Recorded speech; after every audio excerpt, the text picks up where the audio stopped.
As Americans are still waiting for the results in some congressional races across the country, hundreds of thousands of Brazilians are still protesting their election results. Brazilians protested outside a regional military facility in Rio de Janeiro this week.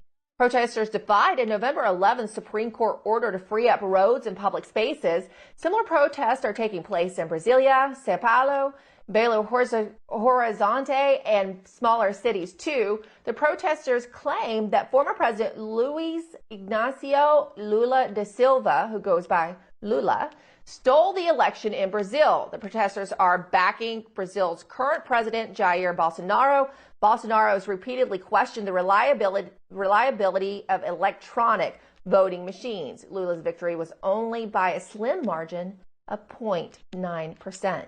Lula and his political allies strongly influence, or some would say control, the intense media coverage in Brazil. Judges are even sending journalists to jail. Paula Schmidt is a Brazilian journalist who's speaking out against the corruption. She claims the Brazilian Supreme Court, big tech, and others teamed up to rig this election. I can guarantee that I have never witnessed, without exaggeration, so much censorship and fear of injustice. I have lived in 13 countries, a few of them dictatorships or monarchies, and I have never witnessed such a fast and progressive erosion of democracy and so many attacks on freedom.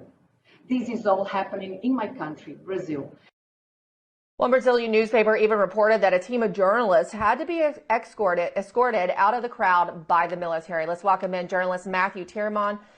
Matthew, the last time we talked, the military audit had not happened yet, and you had said that there was a high level of confidence for the military in this audit. Catch us up to speed as to what happened with that and where Brazil stands now.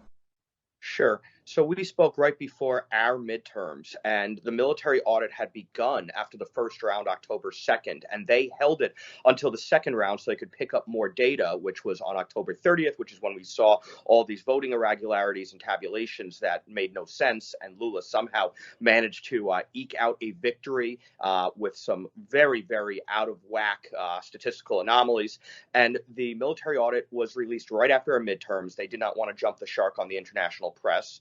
And what they released was something that simply said in 65 pages, we believe that there are certain things that we cannot audit that look potentially fraudulent. They did not come out and say this is outright fraud, for the simple reason that the electoral court blocked them from actually doing an audit. They blocked them from access to the machines. They blocked them from certain tranches of data. And they said this in their audit, that the TSE, it's the subsidiary court to the Supreme Court, and not coincidentally, it is chaired, it was led by the same figure, Alexandre de Moraes, who is public enemy number one for the liberals of both the left and the right in Brazil. This is a guy who is acting as if he was a judicial tyrant who, by legislative or judicial fiat and diktat, is putting journalists in prison, is changing laws, even though the court does not have the statutory right to do so. And the Brazilian Constitution, which they're supposed to be the arbiters of, says specifically that when there's a separation of powers dispute, as is developing now between the judiciary and the executive branch, and even with those in the legislative branch, when you've got congressmen censored and some have been arrested by this man, Moraes, it's up to the military to adjudicate this dispute. It's also the competence of the military, according to the Brazilian Constitution, to overview an election if there is allegation of fraud and impropriety. Meanwhile, the TSE, the Supreme Electoral Court, has blocked out the military from doing the audit. And then today, this is breaking today, this court, just coming on the heels of the 8 members of the Supreme Court being in New York, which we'll discuss in a second, they're suggesting that they need to go and arrest and detain the head of the defense ministry, because they know that the military stands with the people. The people are protesting outside military barracks for a reason, and the military would be the force that would come and adjudicate this by force if necessary, and potentially arrest these judges and declare martial law. Hey, this is Latin America, and there has been military engagement in government since the 60s and 70s, and Brazil has been free of military rule but given the military constitutional rights in case other tyrannies pop up within the executive branch, within the legislative branch, or within the judicial branch. So things are getting very, very heated. On November 15th, which was 2 days ago, millions of people took the streets. You showed some footage. We're talking Brasilia, obviously the capital, the two biggest cities, Rio and Sao Paulo, but cities as far afield as Recife in the north, which historically was a leftist stronghold, which is where you'd expect Lula to do really well. Well, people there feel disenfranchised because some of the tabulations in provincial districts and electoral administrative zones have shown that there were 0 votes for Bolsonaro, and there are thousands of videos floating around the internet of people from those jurisdictions saying, no, I voted for Bolsonaro. So people are feeling widely disenfranchised. They're taking to the streets, and I actually think this will end up with some sort of martial law and the military coming in and enforcing action against this out-of-control court. You know, you could almost interchange the United States and just switch out Brazil and thinking about the 2020 election, right? It's kind of surreal.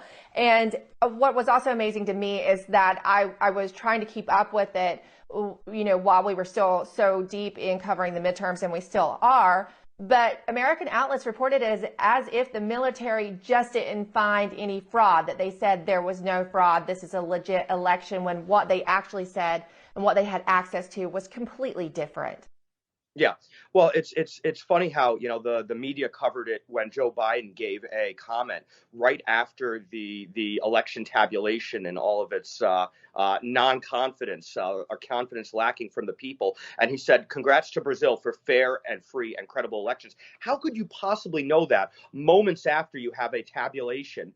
So it's, you know, methinks the lady doth protest too much. It's very, very, it smells fishy on every level. It feels like the fix is in with the global media. They're not even reporting millions of people. This is the largest street manifestations I think that I could report on that I've ever seen historically since the fall of communism, since the 80s in Europe in the late 80s and early 90s. There's never been manifestations anywhere in the world of this scale. We're talking not millions, but we're approaching now 8 figures, tens of millions across a country of 210, 220 million people. So it's really massive. And it's not only in Brazil. You had the 8 Supreme Court justices who were appointed by Lula himself, who let him out of prison and annulled his conviction. He's convicted 3 times in 3 separate courts, and they annulled it. And they to get him on the electoral battlefield so they can put this fix in.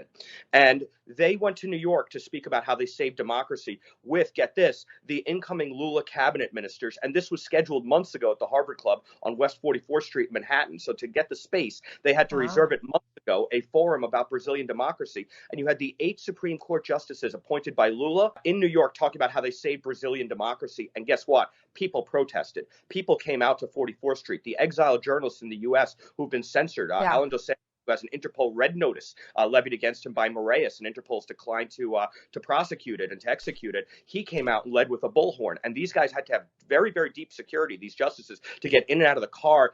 Everybody, thousands of people were yelling at them, that calling them, you know, curses and saying, you have destroyed our democracy. And even today, I saw a clip of a woman in Lula's camp through the Sao Paulo Forum who said, we have to save Brazilian democracy just like we have to save Maduro's Venezuelan democracy. This is the way Lula, the Sao Paulo Forum, these communists think. It is truly a mental disorder, and they believe the ends justify the means to take over Brazilian democracy the way they have in Venezuela, and sadly now in Colombia and Chile as well. Sao Paulo Forum people now run those countries.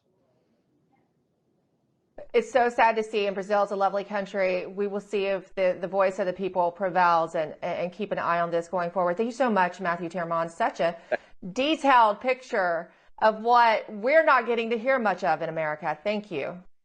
My pleasure.